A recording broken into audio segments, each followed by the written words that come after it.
ಉಸಿರಿ ತೆಗಿತಾರ. ನಿಮಗೇನು ಬೇಕು ಬೇಡಗಳ ಕುರಿತಾಗಿ ನಿಮ್ಮ ಕುಶಲೋಪರಿಯನ್ನು ವಿಚಾರಿಸ್ತಾರ. ಯಾರು? ಸಾಮಾನ್ಯ ವ್ಯಕ್ತಿಗಳಲ್ಲ, ದೊಡ್ಡ ದೊಡ್ಡ ಸಿರಿವಂತರು, ದೊಡ್ಡ ದೊಡ್ಡ ಶ್ರೀಮಂತರು ನಿಮ್ಮ ಸೇವೆಯನ್ನು ಮಾಡ್ತಾರ. ಅವ್ರಿಗೆ ಭಾಳ ಸ್ಪಷ್ಟವಾಗಿ ಗೊತ್ತದೆ, ಸುವರ್ಣ ಮಂದಿರಕ್ಕೆ ಬರುವಂತಹ ವ್ಯಕ್ತಿಗಳು ಬೇರೆ ಯಾರೂ ಇರಂಗಿಲ್ಲ, ಅವರು ಸಾಕ್ಷಾತ್ ಗುರುನಾನಕರ ಸ್ವರೂಪದವರೇ ಬಂದಿರ್ತಾರ ಅನ್ನುವಂಥ ನಂಬಿಕೆಯೊಳಗೆ ಅವರು ಸೇವಾ ಮಾಡ್ತಾರೆ.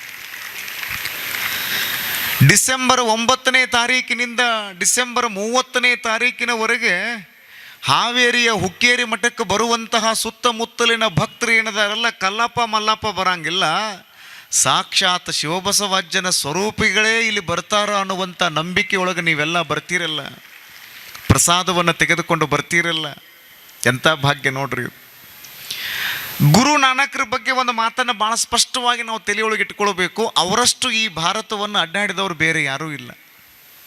ನಿರಂತರ ಸಂಚಾರಿಗಳಾಗಿ ಪಾದಯಾತ್ರೆಯನ್ನು ಮಾಡ್ತಾ ಮಾಡ್ತಾ ಎಲ್ಲೆಲ್ಲಿ ಕತ್ತಲೈತಲ್ಲ ಅದನ್ನೆಲ್ಲ ಹೋಗಲಾಡಿಸುವಂತಹ ಒಂದು ಪ್ರಾಮಾಣಿಕ ಪ್ರಯತ್ನವನ್ನು ಗುರುನಾನಕರು ಮಾಡ್ತಾರೆ. ಗುರುನಾನಕರು ಒಂದು ಮನೆ ಮುಂದೆ ಬಂದು ನಿಂತ್ಕೊಂಡ್ರು, ಭವತಿ ಭಿಕ್ಷಾಂದೇಹಿ ಅಂತ. ಆ ಮನೆ ಮುಂದೆ ಅವ್ರು ಯಾಕೆ ಬಂದಿದ್ರು ಅಂದ್ರೆ, ಆ ಮನೆ ಮೇಲೆ ಒಬ್ಬ 12 ಜೆಂಡ ಹಾರಾಡಿಸಿದ್ರಿ. ಅವ ಎಷ್ಟು ಜೆಂಡ ರೀ? 12 ಜೆಂಡ ಧ್ವಜ ಹಾರಾಡ್ಸಕತ್ತಿದ್ದ. ಭಿಕ್ಷಾಂದೇಹಿ ಅಂತ ಬಂದ್ರಲ್ಲ, ಯಾರೋ ಒಳಗಡೆ ಇರುವಂತಹ ಒಂದು ಸಣ್ಣ ಮಗು ಬಂತು. ನೋಡಿದರು, ನಿಮ್ಮ ತಂದೆ ತಾಯಿ ಎಲ್ಲಿ? ಒಳಗಡೆ ಇದ್ದಾರೆ ಗುರೂಜಿ, ಕರಿ ಅವರನ್ನು. ಶ್ರೀಮಂತ ಬಂದ, ನೋಡಿದ, ಅವನ ಕಣ್ಣುಗಳನ್ನು ಅವ ನಂಬಕ್ಕಾಗಲಿಲ್ಲ. ಸಾಕ್ಷಾತ್ ಪುಣ್ಯದ ಪುತ್ಥಳಿಯಾಗಿರುವಂಥ ಗುರುನಾನಕರು ಮುಂದೆ ಬಂದು ನಿಂತ್ಕೊಂಡಾರ. ಅಪ್ಪ ಅವರ ಒಳಗೆ ಬರ್ರಿ, ಒಳಗೆ ಪಾದ ಇಡ್ರಿ. ಒಳಗೆ ಬಂದರು ಅವರು. ಕುತ್ಕೊಳ್ರಿ. ಕುತ್ಕೊಲಿಲ್ಲ ಅವರು. ಏನು ತಗೊಳ್ತೀರಿ? ನಾ ಏನೂ ತಗೊಳಂಗಿಲ್ಲ ಅಂದರು. ಅಪ್ಪ ಅವ್ರು ಆಶೀರ್ವಾದ ಮಾಡ್ರಿ, ಏನು ಮಾಡಬೇಕಾಗಿದೆ ಹೇಳ್ರಿ, ನಾ ಏನು ಸೇವಾ ಮಾಡ್ಬೇಕು ಹೇಳ್ರಿ ಅಂದರು. ಏನು ಸೇವಾ ಇಲ್ಲಪ್ಪ, ನಿನ್ನ ಮನೆ ಮೇಲೆ 12 ಜೇಂಡ ಹಾರಾಡ್ಸಕತ್ತೀಯಲ್ಲ, 12 ಧ್ವಜಗಳನ್ನು ಹಾರಾಡ್ಸಕತ್ತೀಯಲ್ಲ, ಅದು ಯಾವುದರ ಸಂಕೇತ ಕೇಳಕ್ಕೆ ಬಂದಿನ ನಾನಂದ್ರು ಅವ್ರು. ಅವ ಸ್ವಲ್ಪ ಕಾಲರ್ ಟೈಟ್ ಮಾಡ್ಕೊಂಡ್ರಿ ಅವ್ನು ಶ್ರೀಮಂತ. ಅಪ್ಪ ಅವರ ಭಾಳ ಚಲೋ ಪ್ರಶ್ನೆ ಕೇಳಿದ್ರಿ. ದೊಡ್ಡ ದೊಡ್ಡ ಧಾರ್ಮಿಕ ಕೇಂದ್ರಗಳದಾವಂದ್ರೆ ಒಂದೇ ಜೆಂಡ ಹಾರಾಡ್ತಿರ್ತೈತಿ, ನೀವು 12 ಜೆಂಡ ಯಾಕೆ ಹಾರಾಡ್ಸಕತ್ತಿ ಅಂತ ಕೇಳಾಕತ್ತೀರಿ. ನನ್ನ ಮನೆ ಮೇಲೆ 1ನೇ ಜೆಂಡ ಹಾರಾಡುವಾಗ ನನ್ನ ಹತ್ರ 1 ಕೋಟಿ ರೂಪಾಯಿ ರೊಕ್ಕಿತ್ತು. 5 ಜೆಂಡ ಹಾರಾಡುವಾಗ 5 ಕೋಟಿ ರೂಪಾಯಿ ರೊಕ್ಕಿತ್ತು. ಈಗ 12 ಜೆಂಡ ಹಾರಾಡ್ಸಕತ್ತೀನಂದ್ರೆ ಇದರ ಅರ್ಥ ಏನಂದ್ರೆ ನನ್ನ ಮನೆಯೊಳಗೆ 12 ಕೋಟಿ ರೂಪಾಯಿ ಅದಾವ ಅನ್ನೋದು ಇಡೀ ಜಗತ್ತಿಗೆ ಗೊತ್ತಾಗಲಿ ಅಂತೇಳಿ 12 ಕೋಟಿ ರೂಪಾಯಿ ಗೊತ್ತಾಗಲಿ ಜಗತ್ತಿಗೆ. ನೀವು ಮಜಾ ಇದ್ದೀರ ಮತ್ತು ಇದಕ್ಕೂ ಚಪ್ಪಾಳಿ ತಟ್ಟೆ ಬಿಟ್ರಿ. 12 ಕೋಟಿ ಭಾಳ ಖುಷಿ ಆತಪ್ಪ ಅಂದ್ರೆ ಅವ್ರು. ನಾ ಬರಲಿ ಅಂದ್ರೆ ಅಪ್ಪ ಏನಾರು ತೊಗೊಳ್ಬೇಕ್ರಿ, ಆಗಂಗಿಲ್ಲ ಅಂದ್ರು. ಬಂದ ಬಿಟ್ರು ಹೊರಗೆ. ಯಾವಾಗ 12 ಕೋಟಿ ರೂಪಾಯಿ ರೊಕ್ಕದ ಮಾತಾಡಕತ್ತಲ್ಲ ಹೊರಗೆ ಬಂದ ಬಿಟ್ರು ಅವ್ರು. ನೀವು ಮಹಾತ್ಮರ ಮುಂದೆ ದುಡ್ಡಿನ ಮಾತುಗಳನ್ನು ಆಡಬಾರ್ದು. ನೀವು ಮಹಾತ್ಮರ ಮುಂದೆ ಬೆಳ್ಳಿ ಬಂಗಾರದ ಮಾತುಗಳನ್ನು ಆಡಬಾರ್ದು. ನೀವು ಸಂತರ ಮುಂದೆ ನಿಮ್ಮ ಸಿರಿವಂತಿಕೆಯ ಮಾತುಗಳನ್ನು ದಯವಿಟ್ಟು ಆಡಬಾರ್ದು. ಅವ್ರ ಹತ್ರ ಬಂದಾಗ, ಅಪ್ಪ ನಂದು ಏನೂ ಇಲ್ಲರಿ, ಎಲ್ಲ ನಿಮ್ಮದ ಐತಿ ಅಂತ ತಿಳ್ಕೊಂಡು ವಿನೀತ ಭಾವದಿಂದ ಅವ್ರಿಗೆ ಬಂದು ನೀವು ಶರಣಾಗತರಾಗ್ರಿ. ಮಹಾತ್ಮರು ನಿಮ್ಮೆಲ್ಲ ಕಷ್ಟ ಕೋಟಲೆಗಳನ್ನು ಎಲ್ಲ ಕಿತ್ತು ಹೋಗಿತಾರ, ನಿಮಗೆ ಆಶೀರ್ವಾದ ಮಾಡ್ತಾರೆ. ಇದನ್ನು ನಾವು ಭಾಳ ಲಕ್ಷ್ಯ ಕೊಟ್ಟು ತಿಳಿಯೊಳಗೆ ಇಟ್ಕೋಬೇಕು. ಹೊರಗೆ ಬಂದುಬಿಟ್ರಿ ಅವರು. ಬರ್ತಾನೆ ಕೂತು ಬಂದುಬಿಟ್ರು ಹೊರಗೆ. ಸ್ವಲ್ಪ ಮುಂದಕ್ಕೆ ಬಂದಿದ್ರು, ಹಿಂತಿರುಗಿ ನೋಡಿದ್ರು, ಅವ್ನು ಕೈ ಮುಕ್ಕೊಂಡು ನಿಂತಿದ್ದ. ಬಾ ಇಲ್ಲ ಅಂತ ಕರೆದ್ರು, ಓಡೋಡಿ ಬಂದ. ಏನು ಮಾಡ್ಬೇಕು ಹೇಳ್ರಿ ಅಪ್ಪ ಅವ್ರ ಅಂದ. ನನ್ನೊಂದು ಕೋರಿಕೆ ಇದೆ, ನೆರವೇರಿಸ್ತೀನಪ್ಪ ಅಂದ. ಡೆಫಿನೆಟ್ಲಿ ರೀ. ತಮ್ಮ ಜೋಳಿಗೆ ಒಳಗಿಂದ 1 ರೂಪಾಯಿ ಕಿಮ್ಮತ್ತಿನ ಸೂಜಿ ತೆಗೆದು ಅವನು ಕೈಯಾಗಿ ಕೊಟ್ರಂತ. ಇನ್ನೊಂದು ಕೆಲವೇ ದಿನಗಳಲ್ಲಿ ನಾನು ಈ ದೇಹವನ್ನು ಬಿಡ್ತೀನಿ, ನಾನು ಸತ್ತಿರುವಂಥ ಸುದ್ದಿ ನಿನಗೆ ಗೊತ್ತಾಗ್ತದೆ, ಈ 1 ರೂಪಾಯಿ ಕಿಮ್ಮತ್ತಿನ ಸೂಜಿಯನ್ನು ನನ್ನ ಗದ್ದಿಗೆಯೊಳಗಿಟ್ಟು ನೀನು ಸಮಾಧಿ ಮಾಡಬಹುದಾ ಅಂತ ಕೇಳಿದರು. ಕಣ್ಣಾಗ ನೀರು ಬಂದು ಅವನಿಗೆ. ಇಂಥ ದೊಡ್ಡ ಸೇವಾ ನನಗೆ ಕೊಟ್ರಲ್ರಿ ಅಪ್ಪಾರ, ತರ್ರಿ ಅಂತ ತಿಳ್ಕೊಂಡು ಆ 1 ರೂಪಾಯಿ ಕಿಮ್ಮತ್ತಿನ ಸೂಜಿ ಇಸ್ಕೊಂಡ ಅವ್ರ ಜೋಳಿಗೆಯಾಗಿಂದ ಕೊಡುವುದನ್ನು ಆ ಶ್ರೀಮಂತನ ಹೆಂಡತಿ ನೋಡ್ತಿದ್ದಳು. ಮನೆಗೆ ಬಂದ ತಕ್ಷಣ ಕೇಳೇ ಬಿಟ್ಲು, ಏನು ಕೊಟ್ರಪ್ಪ ಅವರು? 1 ರೂಪಾಯಿ ಕಿಮ್ಮತ್ತಿನ ಸೂಜಿ ಕೊಟ್ಟಾರ. ಏನು ಮಾಡ್ಬೇಕಂತ ದೇಹವನ್ನು ಬಿಟ್ಟಿರುವಂಥ ಸುದ್ದಿ ಗೊತ್ತಾದ ತಕ್ಷಣ ಈ 1 ರೂಪಾಯಿ ಕಿಮ್ಮತ್ತಿನ ಆ ಸೂಜಿಯನ್ನು ಗದ್ದಿಗೆಯೊಳಗಿಟ್ಟು ಸಮಾಧಿ ಕಟ್ಟಂದಾರ. ಆಕೆ ನಗಾಕತ್ತಿಡ್ರಿ. ಎಲ್ಲಿಟ್ಟಿರಿ ಬುದ್ಧಿ ಅನ್ಲಕ್ಕೆ. ನೀವರಿ ಎಲ್ಲಿಟ್ಟಿರಿ? ಎಲ್ಲ ಕಡೆ ಪ್ರವಚನ ಹೇಳ್ಕೋತ ಅಡ್ಡಾಡ್ತಾರಲ್ಲ, ಆ ಸ್ವಾಮಿಗಳು ಎಲ್ಲಿಟ್ಟಾರ ಬುದ್ಧಿ ಅನ್ಲಿಕ್ಕೆ? ಹೆಣ್ಮಗಳು ಶಾನೆ ಭಾಳ ಇದ್ದಳ್ರಿ. ಯಾಕೆ ಹಿಂಗ್ಯಾಕಂತಿ ಅಂತ ಅವ ಗಂಡ ಕೇಳಿದ. ಯಾಕೆ ಹಿಂಗಂತಿ ಅಂದ್ರೆ, ಸತ್ತ ಮೇಲೆ ₹1 ಕಿಮ್ಮತ್ತಿನ ಸೂಜಿಯನ್ನು ಇಟ್ಟು ಗದ್ದಿಗೆ ಕಟ್ಟಂತ ತಿಳ್ಕೊಂಡು ಹೇಳ್ತಾರಲ್ಲ, ಮ್ಯಾಲೆ ಹೋಗುವಾಗೇನು ₹1 ಕಿಮ್ಮತ್ತಿನ ಸೂಜಿ ಒಯ್ಯವ್ರದಾರಣ್ಣ ಸ್ವಾಮಿಗಳವರು. ಇಸ್ಕೊಂಡು ಬಂದಿರಲ್ಲ, ನೀವೆಲ್ಲಿಟ್ಟಿರಿ ಬುದ್ಧಿ ಅನ್ಲಿಕ್ಕೆ? ನನಗೆ ಗೊತ್ತಾಗಲಿಲ್ಲ ಬಿಡಂದು ನಾವು. ಹೋಗಿ ಕೊಟ್ಟು ಬರ್ರಿ ಅಂದು ಸ್ವಾಮಿಗಳು. ನಿಂದ್ರಿ ಅಂತ ಹೊಡ್ಕೋತ ಬಂದ. ಯಾಕೆ ಗೊತ್ತಮ್ಮ ಅಂದ್ರೆ ಅವರು, ಏನಿಲ್ರಿ ಅಪ್ಪ ಅವರು, ಎಲ್ಲ ಕಡೆ ನೀವು ಪ್ರವಚನ ಹೇಳ್ತೀರಿ, ಯಾವುದೂ ನಮ್ಮ ಜೊತೆಗೆ ಬರಂಗಿಲ್ಲ ಅಂತ ಹೇಳ್ತೀರಿ, ಸತ್ತ ಮೇಲೆ ₹1 ಕಿಮ್ಮತ್ತಿನ ಸೂಜಿ ಇಟ್ಟು ಗದ್ದಿಗೆ ಕಟ್ಟಂತ ತಿಳ್ಕೊಂಡು ಹೇಳ್ತೀರಲ್ಲ, ಹೋಗುವಾಗೇನು ₹1 ಕಿಮ್ಮತ್ತಿನ ಸೂಜಿ ಒಯ್ಯೋರಿದ್ದೀರಾ ನೀವು? ಗುರುನಾನಕರು ನಕ್ಕೆ ಹೇಳಿದ್ರಂತೆ, ಕೇವಲ ₹1 ಕಿಮ್ಮತ್ತಿನ ಸೂಜಿಯನ್ನು ನಾನು ಒಯ್ಯಂಗಿಲ್ಲ ಅಂದಮೇಲೆ ಮನೆ ಮೇಲೆ 12 ಜೇಂಡ ಹರಡ್ಸಕತ್ತಿ, ₹12 ಕೋಟಿ ನೀ ಮೇಲೆ ಒಯ್ಯೋದು ಏನಪ್ಪ? ಅದನ್ನು ಇಲ್ಲೇ ಬಿಟ್ಟು ಹೋಗು. 12 ಕೋಟಿ ರೂಪಾಯಿಗಳನ್ನು ಇಟ್ಕೊಂಡೀನಿ ಅಂತ ಹೇಳ್ತೀಯಲ್ಲಪ್ಪ, 12 ಕೋಟಿ ರೂಪಾಯಿಗಳನ್ನು ನೀನು ಮೇಲೆ ಕೊಯ್ತಿ ಏನು? ಇಲ್ಲ ಒಯ್ಯು. ಇದನ್ನು ಬರೆದವರು ಮೋಳಿಗೆಯ ಮಾರಯ್ಯನವರು. ಕಾಶ್ಮೀರದ ಮಾಂಡವ್ಯಪುರದ ರಾಜನಾಗಿರುವಂತಹ ಮಹಾದೇವ ಭೂಪಾಲ ಕಲ್ಯಾಣಕ್ಕೆ ಬಂದು ಕಟ್ಟಿಗೆಯನ್ನು ಕಡಿಯುವಂತಹ ಕಾಯಕವನ್ನು ಮಾಡ್ತಾ ಇದ್ರು. ದೊಡ್ಡ ಸಾಮ್ರಾಜ್ಯದ ಅಧಿಪತಿಯಾಗಿರುವಂತಹ ಮಹಾದೇವ ಭೂಪಾಲ ಎಲ್ಲ ಬಿಟ್ಟು ಕಲ್ಯಾಣಕ್ಕೆ ಬಂದ. ಎಷ್ಟು ಚಂದ ಬಂದ ನೋಡ್ರಿ,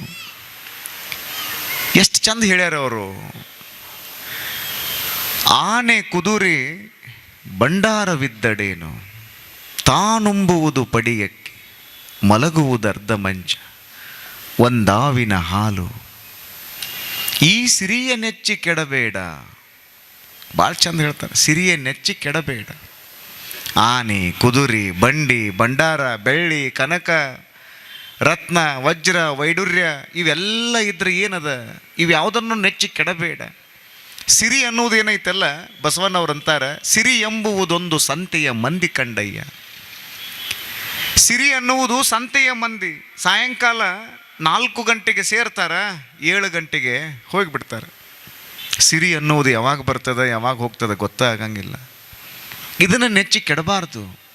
ಮುಂದೆ ಎಷ್ಟು ಚಂದ ಹೇಳ್ತಾರೆ ನೋಡ್ರಿ ಅವರು, ನಿನ್ನ ಹತ್ರ ಇರುವಂತಹ ಒಡವೆಗಳು ಏನದಾವಲ್ಲ ಏನೇನೋ ಆಗಿಬಿಡ್ತಾವ. ಪ್ರಾಣ ವಾಯುವಿನ ಸಂಘ ಆಗ್ತದೆ. ಉಸಿರನ್ನು ತೆಗೆದುಕೊಂಡು ಉಸಿರನ್ನು ಬಿಟ್ಬಿಟ್ರಿ ಅಂದರೆ ಮುಗಿದು ಹೋಯ್ತು ಜೀವನ. ಅದು ವಾಯುವಿನ ಸಂಘ. ಅದು ಕೈ ಹಿಡಿದ ಮಡದಿ ಪರರ ಸಂಘ. ನೀನು ಹೋಗುವಾಗ ನಿನ್ನ ಜೊತೆಗೆ ಬರಲ್ಲ ಆಕೆ, ಅವನು ಬರಲ್ಲ, ಯಾರೂ ಬರಲ್ಲ. ಸಾವಿಂಗೆ ಸಂಗಡವಾರು, who will cry when you die. ಯಾರು ಹೇಳ್ತಾರಪ್ಪ ನೀನು ಸತ್ರೆ? ಯಾರೂ ಒಳಂಗಿಲ್ಲ. ಬರೆದಿಟ್ಟುಕೊಡ್ರಿ ನೀವು. ಮೊನ್ನೆ ಹೇಳಿದ್ನಲ್ಲ, ಯಾರೂ ಒಳಂಗಿಲ್ಲ. ಯಾರು ಹೇಳ್ತಾರ ನೀನು ಸತ್ತರೆ ಅಳುವವರು ಯಾರು? ಸಾವಿಂಗೆ ಸಂಗಡವಾರು. ನಿಮಗೆ ಸಾವು ಯಾವಾಗ ಬರ್ತೈತೆ ಅನ್ನೋದು ನಿಮಗೆ ಯಾರಿಗೂ ಗೊತ್ತಿಲ್ಲ. ಮಹಾತ್ಮರನ್ನು ಬಿಟ್ಟರೆ ಯಾರಿಗೂ ಗೊತ್ತಿಲ್ಲ. ಬರೆದಿಟ್ಕೊಳ್ಳಿ. ಯೋಗಾನಂದ ಪರಮಹಂಸರು ಅಂತ ಒಬ್ಬ ಸ್ವಾಮಿಗಳಿದ್ದರು ಭಾರತದೊಳಗೆ. ಆಟೋಬಯೋಗ್ರಫಿ ಆಫ್ ಅ ಯೋಗಿ ಅಂತ ಒಂದು ಗ್ರಂಥದ, ದಯವಿಟ್ಟು ಓದ್ರಿ. ಅವರು ಅಮೇರಿಕಕ್ಕೆ ಹೋಗ್ತಾರೆ. ಅಲ್ಲಿ ಭಾರತದ ಯೋಗವನ್ನು ಪ್ರಚಾರ ಮಾಡಬೇಕು ಅಂತ ಹೇಳಿ ಬಹಳ ದೊಡ್ಡ ಪ್ರಮಾಣದಲ್ಲಿ ಅಲ್ಲಿ ಒಂದು ಕ್ಯಾಂಪೇನ್ ಶುರು ಮಾಡ್ತಾರೆ, ಅಭಿಯಾನ ಶುರು ಮಾಡ್ತಾರೆ. ಎಲ್ಲ ಶಿಷ್ಯರು ಅವ್ರ ಭಕ್ತರಾದರು. ಎಲ್ಲರೂ ಯೋಗವನ್ನು ಕಲೀಲಿಕ್ಕೆ ಹತ್ತಿದ್ರು, ಪ್ರಾಣಾಯಾಮ ಕಲೀಲಿಕ್ಕೆ ಹತ್ತಿದ್ರು, ಕ್ರಿಯಾಯೋಗವನ್ನು ಮಾಡ್ಲಿಕ್ಕೆ ಹತ್ತಿದ್ರು. ಎಲ್ಲ ಜನರು ಬರ್ತಾ ಇದ್ರು. ಸಾವಿರ ಜನ ಎಲ್ಲ ಅವ್ರ ಮಾತುಗಳನ್ನು ಕೇಳುವುದಕ್ಕಾಗಿ ಬರ್ತಿದ್ರು. ಕ್ರಿಯಾಯೋಗ ಅಂದರೆ ಏನು ಅನ್ನೋದು ಹೇಳ್ತಿದ್ರು. ಒಂದು ಸಾರಿ ಹೇಳೇ ಬಿಟ್ರಿ, ಹಿಂಗೆ ಸಭಾ ತುಂಬಿತ್ರಿ, ನಾನನ್ನೋ ದೇಹವನ್ನು ಬಿಡ್ತೀನಿ, ಈ ದೇಹವನ್ನು ಬಿಟ್ಟ ಮೇಲೆ ನಿಮಗೆ ಎಷ್ಟು ದಿನ ಆಗ್ತದೆ ಅಷ್ಟು ದಿನ ಈ ದೇಹವನ್ನು ಇಡ್ರಿ. ಈ ದೇಹದಿಂದ ಏನಾದರೂ ಕೊಳೆತ ವಾಸನೆ ಬಂತು ಅಂದರೆ ಭಾರತದ ಯೋಗವನ್ನು ನೀವು ನಂಬಬೇಡ್ರಿ ಅಂತ ಹೇಳಿದ್ರಿ ಅವರು, ಯೋಗಾನಂದ ಪರಮಹಂಸರು. ನಮ್ಮ ಶರೀರದೊಳಗಿರುವಂತಹ ಪ್ರಾಣ ಹೋಗಿಬಿಡ್ತು ಅಂದರೆ ಕೇವಲ 3 ಗಂಟೆಗಳಲ್ಲಿ ಈ ಶರೀರದಿಂದ ಕೆಟ್ಟ ವಾಸನೆ ಬರೋದಕ್ಕೆ ಚಾಲು ಆಗ್ತದೆ. ನೀವು 6 ಗಂಟೆ ಬಿಟ್ರಿ ಅಂದರೆ ನಿಮಗದನ್ನು ತಡ್ಕೊಳಕ್ಕೆ ಆಗಂಗಿಲ್ಲ. ಮತ್ತು ನೀವು ಡಾಕ್ಟರ್ ಹತ್ರ ಹೋಗಿ ಇಂಜೆಕ್ಷನ್ ಮಾಡಿಸ್ಕೊಂಡು ಬರಬೇಕಾ ಡೆಡ್ ಬಾಡಿಗೆ? ಇಲ್ಲ ಅಂದರೆ ಎಲ್ಲ ಕಡೆಗೂ ಲೀಕೇಜಸ್ ಎಲ್ಲ ಆಗೋದಕ್ಕೆ ಚಾಲು ಆಗ್ತದೆ ಈ ಶರೀರ. ನೋಡ್ರಿ, ಅದಕ್ಕೆ life is a bubble on water.